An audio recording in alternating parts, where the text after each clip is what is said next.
For this week's Xamarin Show, I have Peter Foot on, and he has implemented the Media element in the Xamarin Community Toolkit to play all your audio and video files. Tune in.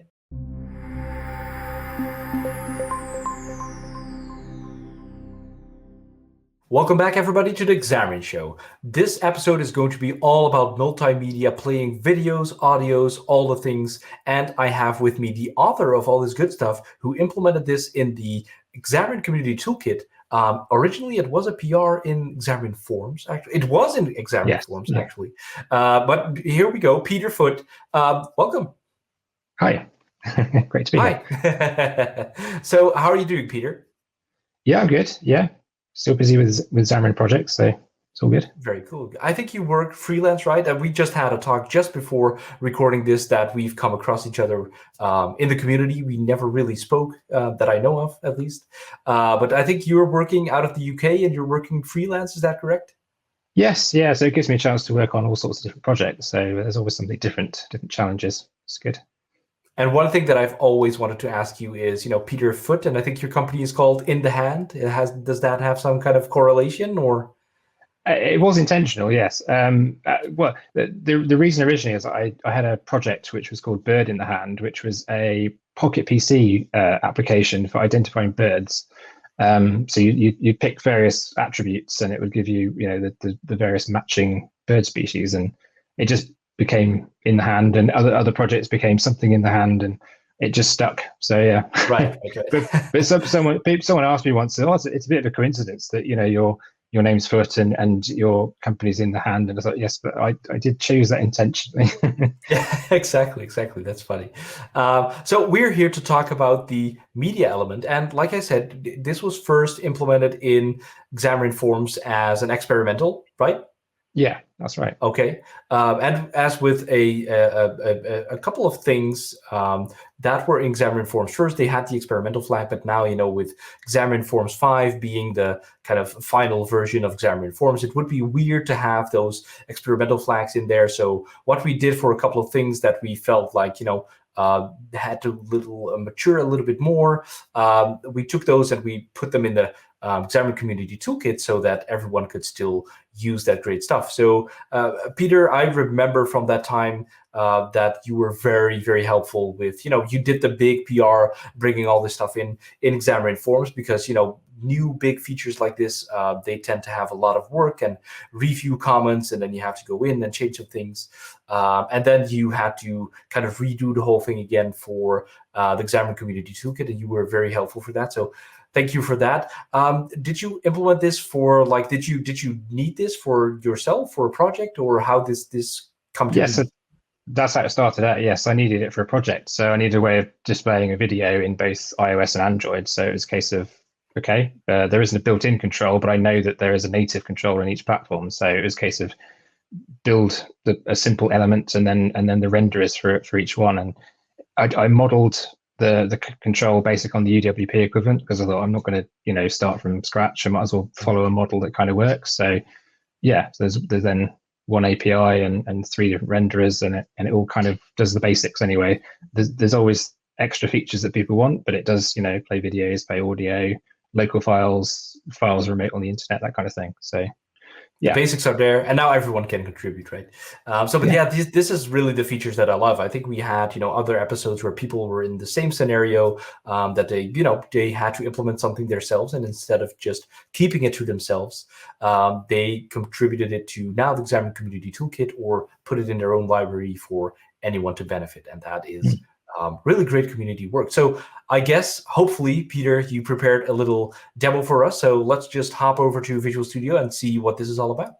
Yeah, sure. I can show you the code of how to put it into your app. I mean, basically, so there is a sample app actually in the Community Toolkit, which shows off all the controls that are in there. So there's a page set up with the control in and how to control it and see the look and feel and different platforms and that kind of thing.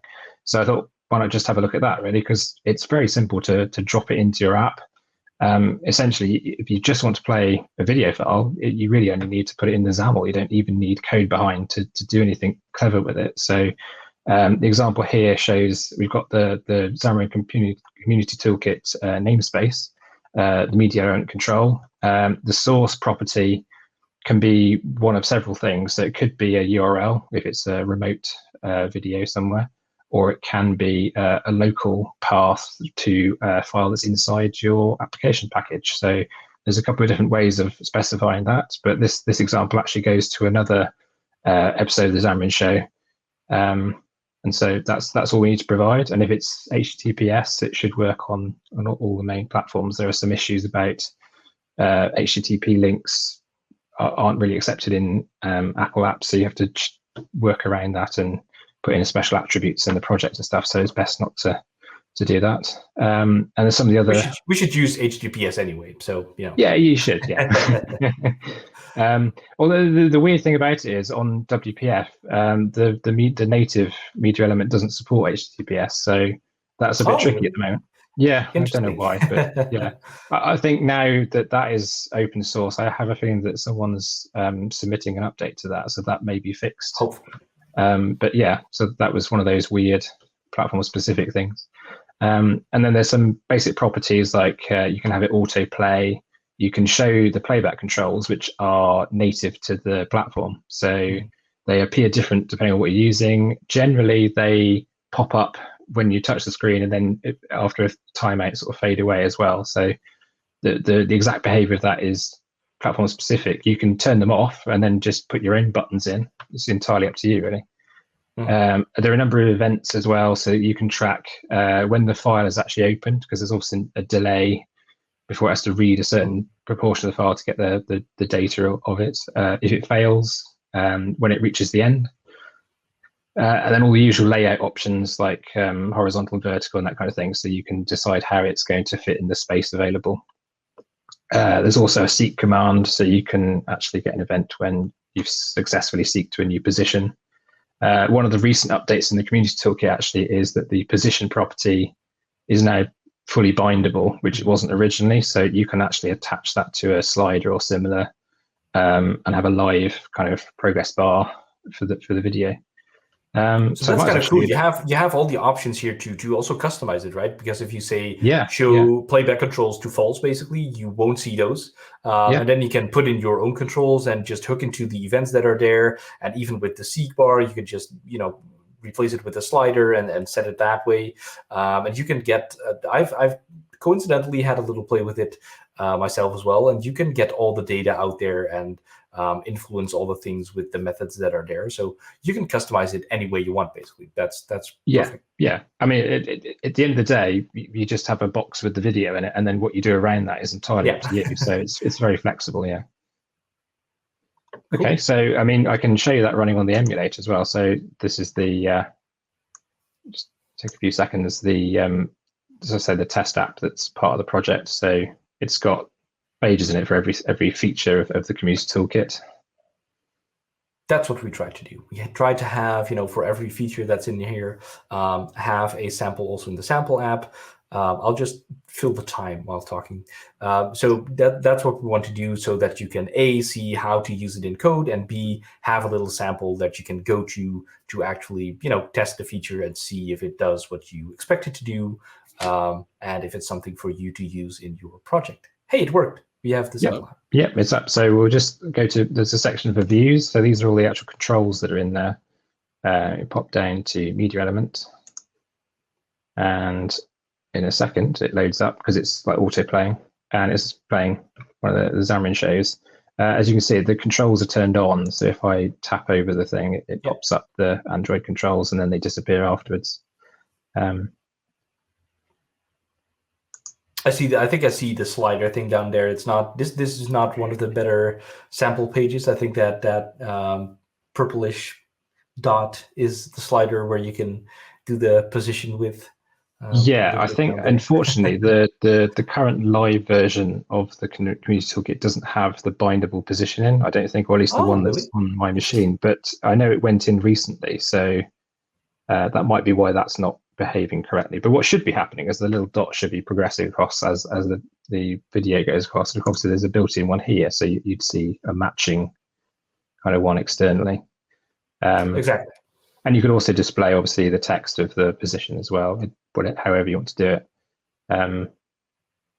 Yeah, unfortunately, that's a very basic page, but it gives you an idea. I can show you in Object Browser actually what the other features of the control are. There's obviously properties to do with state, like whether it's stopped playing, that kind of thing.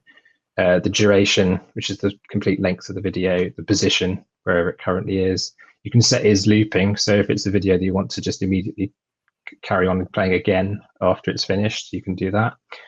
Keep the screen on will stop the screen from timing out while it's playing the video, so you don't have to worry about being halfway through and the thing just suspending itself.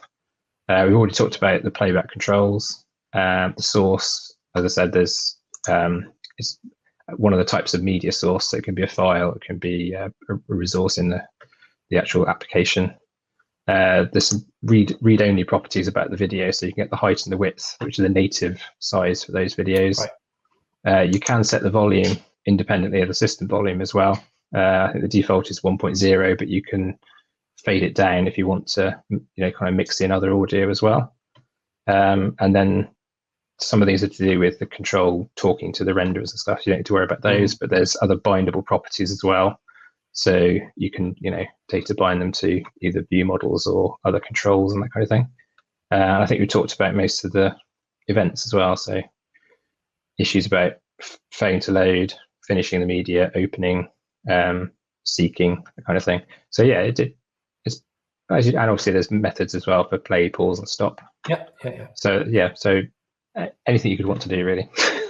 All the things you want to do to play a video are basically there. I've seen already a number of features requests on the Xamarin Community Toolkit repository, where also things like subtitles, I think, and streaming a live stream and all that kind of crazy stuff. But this is a very good basic media element, and now it's up for everyone to pick it up and hopefully contribute all those features that are there. Peter, thank you so much for implementing this and also showing it here on the Xamarin Community Toolkit. I hope this will get you started on your own project. And like I said, please help us out with some of those features that you might be able to pick up. Thank you for watching this video. Go check out the other episodes. They're there. They're very awesome.